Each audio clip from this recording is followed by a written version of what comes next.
at the rate workplace etiquettes. Sometimes when you take up a job, you start doing very well, पर एक phase आता है where things start going against you. लोग complaint करना शुरू कर देते हैं, बच्चे रिवोल्ट करते हैं, your colleagues they start pointing you out, and you just don't know how to handle the situation. सबसे अच्छा तरीका क्या है?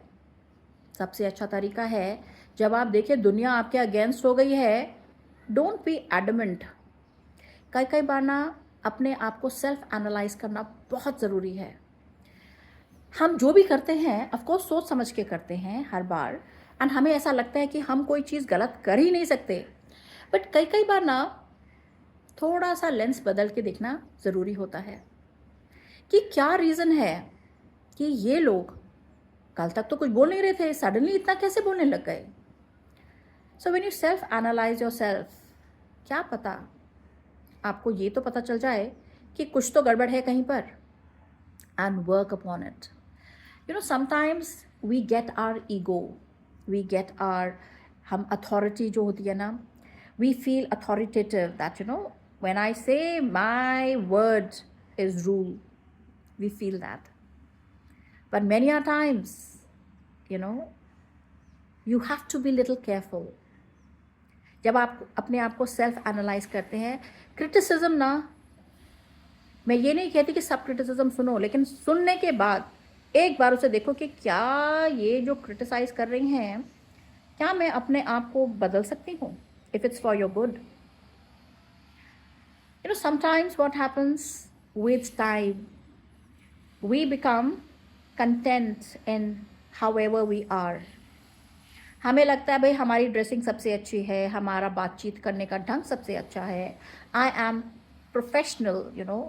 अब मैंने इतने सारे साल यहाँ पर काम किया है. Always remember, times are changing and you have to change. आप अगर पहले वाले स्टेज में खड़े रहेंगे, आप ओल्ड प्रिंसिपल के साथ ही चलते रहेंगे, दैट नो. जो फ्लेक्सिबल इंसान होता है ना, जो अडेप्टेबल इंसान होता है, वो आगे तक जाता है. एंड कई कई बार ना किसी चेयर में बैठने में what happens is that you are a role model. When you are a role model, you have to be extra careful, because with changing times there are certain rules we don't change, but there are certain things that change. I will say that जो core values हैं हमारी, वो तो intact रहेंगी. Your integrity, your character, your good manners, your etiquettes may be fixed, but there are certain etiquettes that need to change. Sometimes I'm just saying that हम comfort की तरफ जाते हैं. Like I'm saying a very simple example, एक छोटा सा example मैं आपको देती हूँ. जैसे sari, when you wear sari and you're going for your job. Now job is supposed to be a professional area. ठीक है, बारिश है, आपने एक दिन स्पोर्ट्स शू पहन लिया and you felt very comfortable, या क्रॉक्स पहन के चले गए, आपको बहुत अच्छा लगा. बट आप हर रोज़ पहनने लग जाएं, then there is a fault, because सबसे पहले जब आप प्रोफेशनल किसी भी प्रोफेशन में काम करते हैं, you have to maintain a professional image.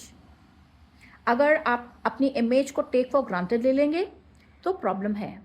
आपको ना बदलते रहना पड़ता है भाई. टाइम के हिसाब से वन डे का लीव ही आप ले सकते हैं, but otherwise you have to be professionally dressed up.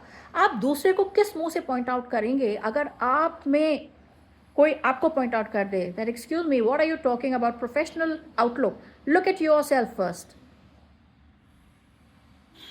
So role model बनना ना इतना आसान नहीं है. एंड किसी भी चेयर में बैठना आसान है, but to retain the chair you require certain, you have to be adaptable, you have to change with time, you have to see, you have to talk in the tone that is important. Don't ever get contented. The moment you get content with your ways, your thoughts, you become rigid, there is a problem. And there is one thing, आप respect देंगे तो आपको respect मिलेगी. कितनी बड़ी issue क्यों ना हो, how you deal with people matters the most. In fact ज़िंदगी में ना यही सबसे इम्पोर्टेंट है, how you deal with people, क्योंकि आप किसी को कैसा फील कराते हैं, that person will never forget. So always remember that all people, professional people, sitting on a chair is very easy. Maintaining your chair is difficult. So be flexible, be adaptable, be a learner. And learner is not just in your field, how you present yourself, how you conduct yourself, your thought process, and of course, your dealing with people.